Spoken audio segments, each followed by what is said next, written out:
कल का प्रसंग कहाँ तक हुआ था?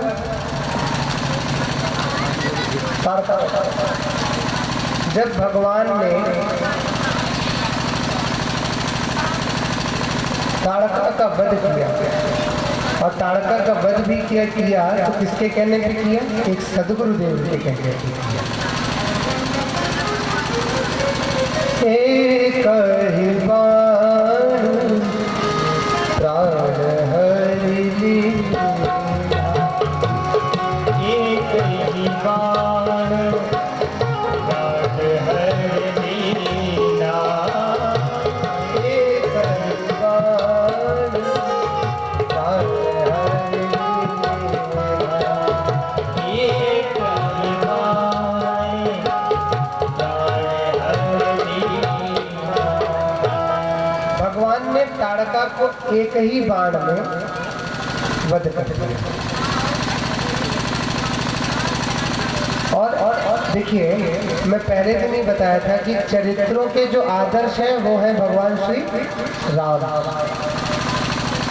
एक बेटा कैसा हो, एक पति कैसा हो, एक राजा कैसा हो, एक मित्र कैसा हो और एक दुश्मन कैसा, जितने भी चरित्र हैं वो सब आदर्श हैं जिनके श्री राम। आप लोग अगर किसी से दुश्मनी करोगे और अगर उसको मारते हो तो क्या कहोगे कि नहीं तुम ऐसा करो, मर गए तो मेरे घर में आ जाओ, कहोगे? लेकिन तब भी भगवान ने उसे दीन जानते ही निज पद दीन जान अपना पद दिया। ये है भगवान श्री राम। अब भगवान आगे विश्वामित्र जी की यज्ञ की रक्षा के लिए जाते हैं।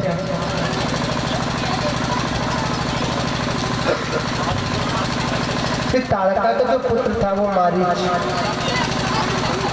वो दौड़। और क्रोध क्यों हुआ? क्योंकि भाई किसी की माँ को अगर मारोगे तो क्रोध तो होगा। तो क्रोधित, खूब क्रोध। अब मारीच दौड़ा तो उसके साथ जितनी उसकी राजाएं प्रजा थी वो भी दौड़ी। फिर जब मारीच और प्रजा को दौड़ते हुए एक और व्यक्ति था, उसने देखा। उसका नाम क्या था? सुबाहु। क्या नाम था? सुबाहु। अब भगवान देखे यज्ञ की रक्षा कर रहे हैं। बोले जाइए गुरुदेव आप यज्ञ करें। अब गुरुजी अपने सभी ब्राह्मण देवताओं के साथ, ऋषि महात्माओं के साथ यज्ञ आहुति करते हैं। तभी उधर से मारी सुबाहु सब यज्ञ के ऊपर मंडराने लगे। भगवान ने देखा, भगवान ने लक्ष्मण जी को इशारा किया, यो हो। पहली बात तो धर्म कहीं हो ना, और अगर धर्म हो तो धूमकेतु आ जाएंगे।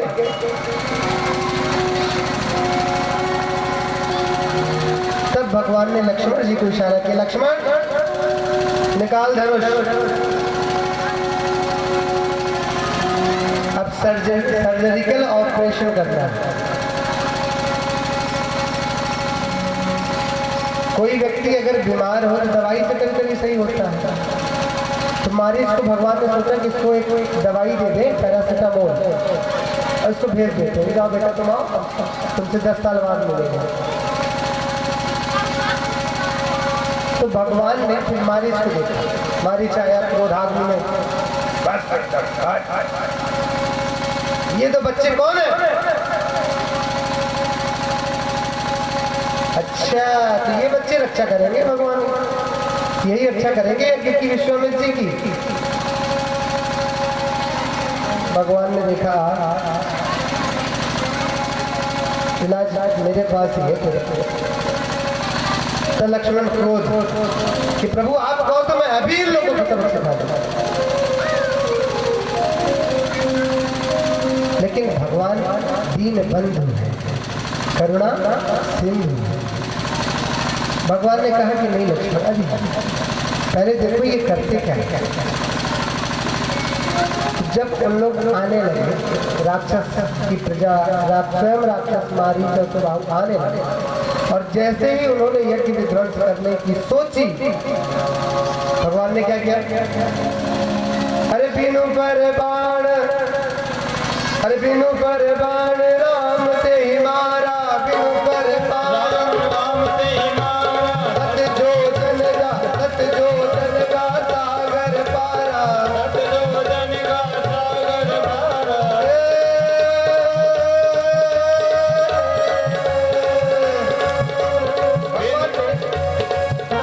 बिना पर के बाद बिनु पर नाम मान ते ही मारा, सत जो जन का सागर पारा, बिनु पर नाम ते ही मारा, हमारी जैसे गीत के छोड़ा, अब हमारी सत जो जन बिनु पर बाण राम ते ही मारा, सत जो जन का सागर पारा, सत जो जन राम ते ही मारा, सत जो जन का सागर पारा। पावक सर सुबाहु पुनि मारा, अनुज निशाचर कटपु संहारा, पावक सर सुबाहु पुनि मारा, अनुज निशाचर कटपु संहारा।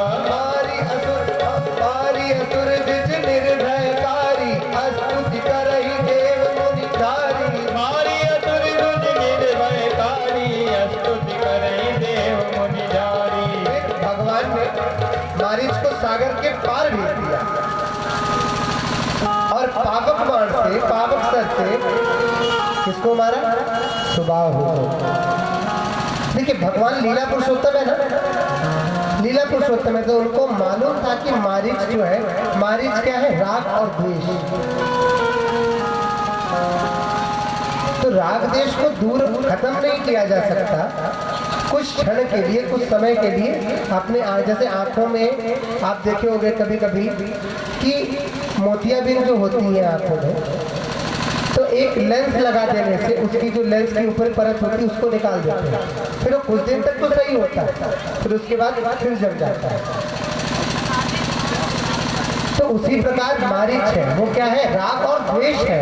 राग द्वेष दूर तो किए जा सकते हैं लेकिन नष्ट नहीं किए जा सकते, इसलिए भगवान ने उसे सत जो जन का सागर पारा, फिर इसलिए उसको भगवान ने बिना पर के बाण मारी, वो सागर पार गया। अब भगवान ने क्या किया?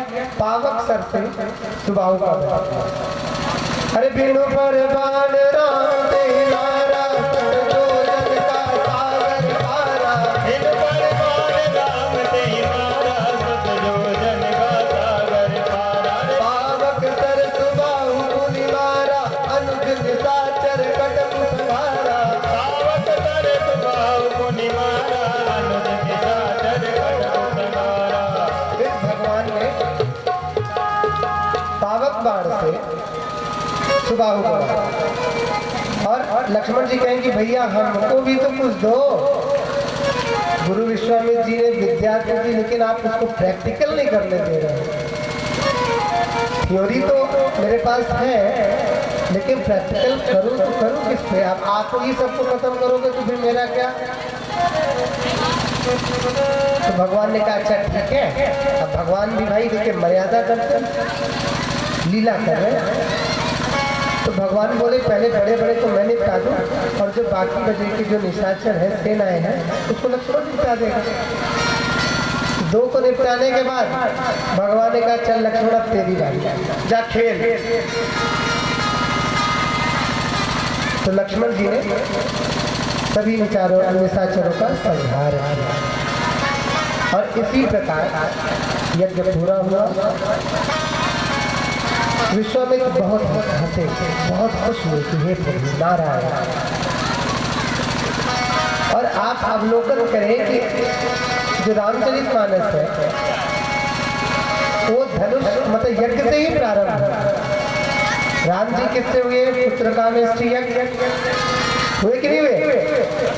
फिर दूसरा यज्ञ विश्वामित्र जी का, और अब यज्ञ की जब बात आई तो तीसरा यज्ञ कौन सा यज्ञ? धनुष यज्ञ सुनी रघुकुल नाथा, धनुष यज्ञ सुनी रघुकुल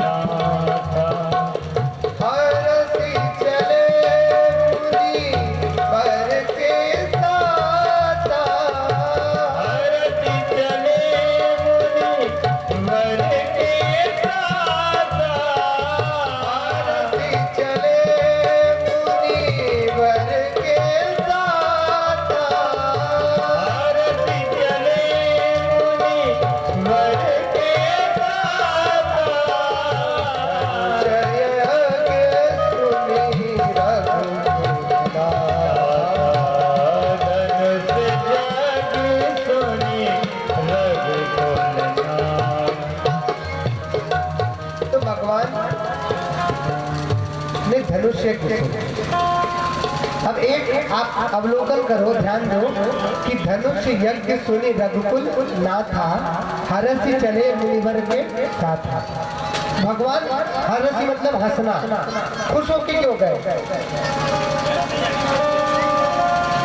और कोई यज्ञ में तो खुश होके नहीं गई, ये यज्ञ में कैसे खुश होके गए हैं? क्या रीजन? नारायण। देखिए, आप अवलोकन करेंगे, जब भी लड़के की विवाह की बात गार्जियन करता है, माँ बाप करते हैं, तो लड़का थोड़ा मुस्कुराता है। मुस्कुराता है कि नहीं मुस्कुराता? देखिए भाई को अभी मुस्कुराना आ गया, शादी की बात सुनते ही मुस्कुराहट। ये सभी के चेहरों पे मुस्कान बनी रहती है लगभग। तो इसलिए वहां भगवान मुस्कुराए। और हर्षी ही क्यों आए? मुस्कुराहट भी आ सकता था। हर्षी शब्द क्यों आया? क्योंकि हर्ष में कितने शब्द? 3। हर्षी तो उस समय जा कौन रहा था? राम जी, लक्ष्मण जी और गुरु विश्वामित्र। कितने लोग? 3। गिनती भी नहीं आती क्या? 3 लोग। तो इसलिए वहां जो शब्द आया हर्षि चले, तब भगवान क्या किए? अब आगे हर्षि चले मुनिवर के साथ। अब फिर विश्वामित्र जी ने कहा कि हे राजा, अब एक अति पावन वन आना, और उस पावन वन में उसकी खासियत देखो। इसको खासियत कहो, गुण कहे कि अवगुण कहे, कि वहां ना कोई पशु है ना कोई पक्षी है। फिर राम जी